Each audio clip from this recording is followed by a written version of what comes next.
आदाब, नमस्कार, हर हर महादेव। आज 13 जनवरी है, महाकुंभ का पहला दिन। आज से लेकर 26 फरवरी तक कुंभ का आयोजन चलेगा। यह कहा जाता है कि यह दुनिया का सबसे बड़े आयोजनों में से एक आयोजन है। इतना बड़ा कि कुंभ प्रांगण को एक अलग जिला घोषित किया जाता है। लोग इसे तंबुओं यानी टेंटों का शहर भी कहकर बुलाते हैं। कहते हैं कि ये सिटी ऑफ द टेंट्स है। साल 2025 के महाकुंभ में भाग लेने के लिए दुनिया भर से करोड़ों श्रद्धालु गंगा में डुबकी लगाने पहुंचेंगे। कुछ मीडिया रिपोर्ट्स की माने तो 13 जनवरी यानी आज के दिन दोपहर 4 बजे तक 1 करोड़ से भी ज्यादा लोग कुंभ में गंगा, यमुना, सरस्वती जहां कुंभ होता है उनके मिलन में डुबकी लगा चुके हैं। और कहा जाता है कि कुंभ में डुबकी लगाने से सारे पाप धुल जाते हैं। प्रयास लगाए जा रहे हैं कि 26 फरवरी यानी महाकुंभ के आखिरी दिन तक करीब 40 करोड़ लोग गंगा में डुबकी लगा लेंगे। उत्तर प्रदेश के चीफ सेक्रेटरी मनोज कुमार सिंह का भी कहना है कि इस महाकुंभ में करीब 35 करोड़ श्रद्धालु भाग लेने पहुंचेंगे। ऐसे में इतने बड़े आयोजन की तैयारियों के लिए बहुत सारा खर्च भी किया गया है। फाइनेंशियल एक्सप्रेस की रिपोर्ट के मुताबिक उत्तर प्रदेश सरकार ने महाकुंभ के इंफ्रास्ट्रक्चर के लिए 6,990 करोड़ के बजट में 549 प्रोजेक्ट्स पर काम किया है। वहीं साल 2019 में हुए अर्धकुंभ के बजट से तुलना करें तो उस साल 700 प्रोजेक्ट्स यानी 3700 करोड़ रुपए में पूरे किए गए। न्यूज एजेंसी पीटीआई से बातचीत के दौरान उत्तर प्रदेश के चीफ सेक्रेटरी मनोज कुमार सिंह ने बताया कि इस बार मेले के एरिया को करीब 25% तक बढ़ा दिया गया है। इस बार 4000 हेक्टेयर के इलाके में व्यवस्थाएं कराई गई हैं। वहीं पिछले कुंभ में 3200 हेक्टेयर के इलाके में इसकी व्यवस्था कराई गई थी। अंदाजे के लिए ही आपको बता दें कि इतने इलाके में फीफा के ऑफिशियल साइज के करीब 5604 फुटबॉल मैदान आ जाएंगे और क्रिकेट के करीब 2700 ग्राउंड इसमें आ जाएंगे। इतना बड़ा है ये आयोजन। उन्होंने बताया कि इस बार मेले के इलाके को 25 सेक्टरों में बांटा गया है। वहीं साल 2019 के मेले में 20 सेक्टर ही थे। घाटों की लंबाई को 12 किलोमीटर तक बढ़ाया गया है।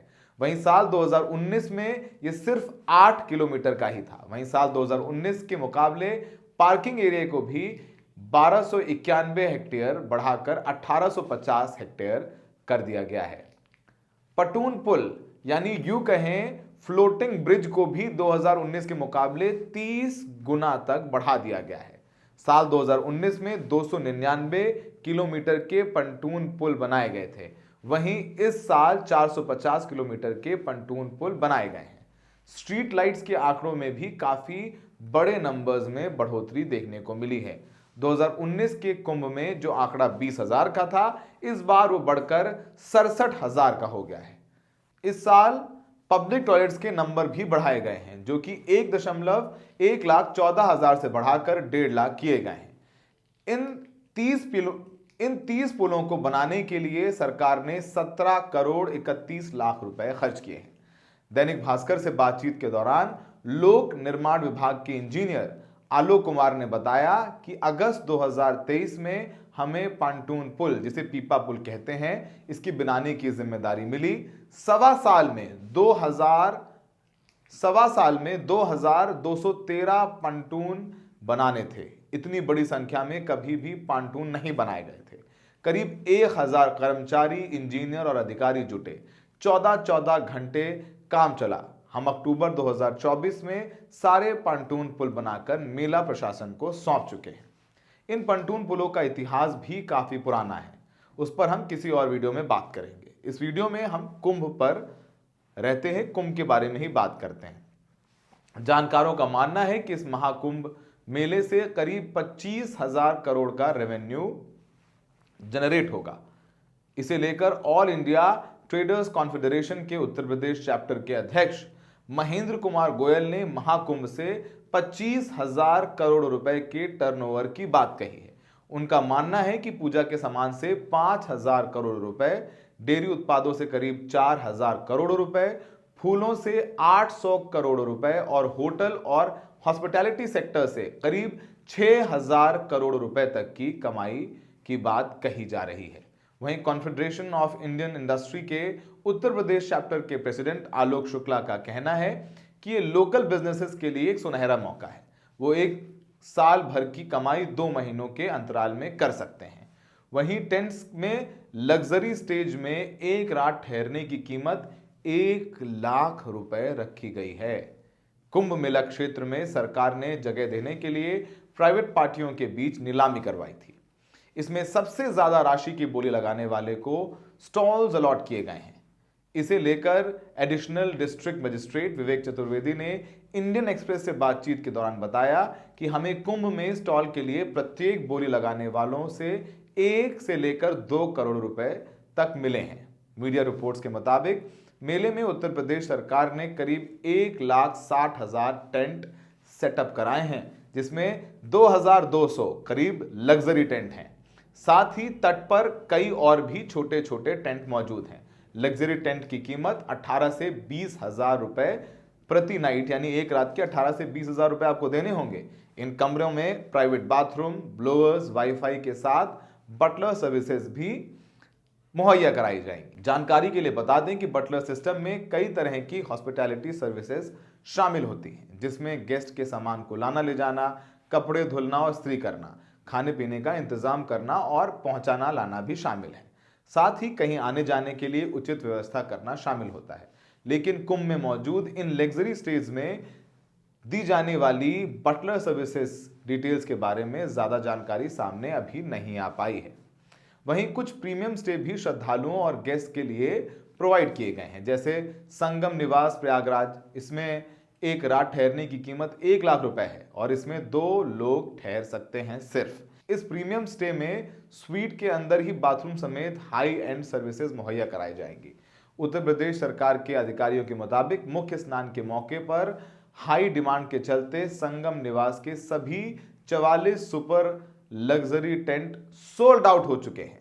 वहीं Uttar Pradesh state tourism development corporation यानी यूपीएसटीडीसी के पास भी टेंट हैं, जिन्हें 4 अलग अलग श्रेणियों में बांटा गया है: विला, महाराजा, स्विस कॉटेज और डॉमेट्री।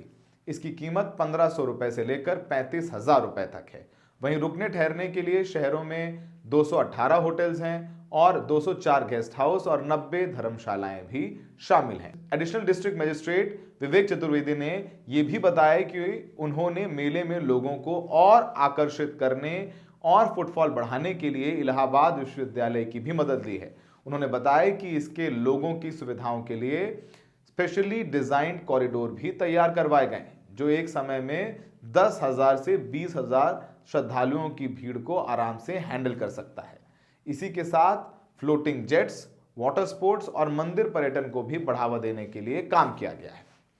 रीजनल टूरिज्म डिपार्टमेंट की अधिकारी अपराजिता सिंह ने बताया कि होटल के इंफ्रास्ट्रक्चर्स को बेहतर करने की कोशिश की गई है। उनका कहना है कि उनके पास 100 होम स्टे रजिस्टर्ड हैं। शहर में 7,000 वेंडर्स हैं, जिसमें से 2,000 ने डिजिटल पेमेंट्स की स्किल ट्रेनिंग प्रोग्राम में हिस्सा लिया था। उनका कहना है कि 1000 गाइड्स की एक टीम भी सेटअप की गई है और फूड कोर्ट सिस्टम को भी बढ़ाया गया है। अब बात खाने पीने की कर लेते हैं।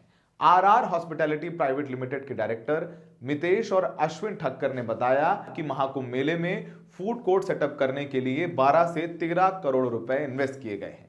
मेले के 25 में से 14 सेक्टर्स में उन्होंने अपने फूड स्टॉल सेटअप किए हैं। इन फूड स्टॉल्स पर काम करने के लिए उन्होंने 500 कर्मचारियों की टीम भी तैनात की है। उन्होंने बताया कि सबसे महंगी बिड 1.23 करोड़ रुपए की थी, जो कि संगम इलाके में मौजूद फूड स्टॉल के लिए लगाई गई है। अश्विन ने बताया कि वो समय की कमी के चलते मैकडॉनल्ड्स को अपने वेंडिंग जोन में नहीं ला पाए, लेकिन बावजूद इसके उन्होंने स्टारबक्स, कोका कोला, डोमिनोज जैसे ब्रांड्स को टारगेट कर लिया है, जिनकी मदद से उन्होंने 100 से 200 करोड़ रुपए के टर्नओवर का टारगेट बनाया है। अब बात सुरक्षा व्यवस्था की कर लेते हैं। उत्तर प्रदेश सरकार के चीफ सेक्रेटरी मनोज कुमार सिंह के मुताबिक 55 से ज्यादा पुलिस स्टेशन हैं, जिनमें 45,000 से ज्यादा पुलिस महकमों के लोग तैनात किए गए हैं। सोशल मीडिया पर भी निगरानी बनाने के लिए अलग अलग प्रोजेक्ट्स लॉन्च किए गए हैं।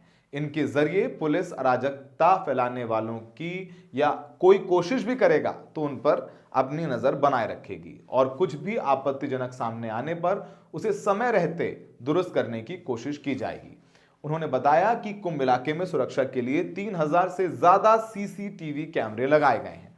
कंट्रोल सेक्टर्स से लगातार इन कैमरों के जरिए नजर रखी जाएगी। इस साल हो रहा कुंभ 12 सालों में एक बार आता है, जिसे महाकुंभ या पूर्ण कुंभ भी कहते हैं। जाते जाते इस साल में हो रहे कुंभ की मुख्य तारीखों पर भी नजर डाल लीजिए। पहली तो 13 जनवरी यानी पौष पूर्णिमा, फिर पहला शाही स्नान होगा यानी कल 14 जनवरी को। इस दिन मकर संक्रांति भी है। हिंदू धर्म में इस पर्व का काफी महत्व है। फिर दूसरा शाही स्नान होगा 29 जनवरी को। इस दिन मौनी अमावस्या है। तीसरा शाही स्नान होगा 3 फरवरी यानी बसंत पंचमी के दिन। फिर 12 फरवरी को यानी माघी पूर्णिमा का दिन भी काफी महत्व रखता है। इस दिन भी श्रद्धालुओं की काफी भीड़ जुटेगी। और 26 फरवरी को कुंभ का आखिरी दिन है और स्नान का भी आखिरी दिन है। इस दिन महाशिवरात्रि भी है।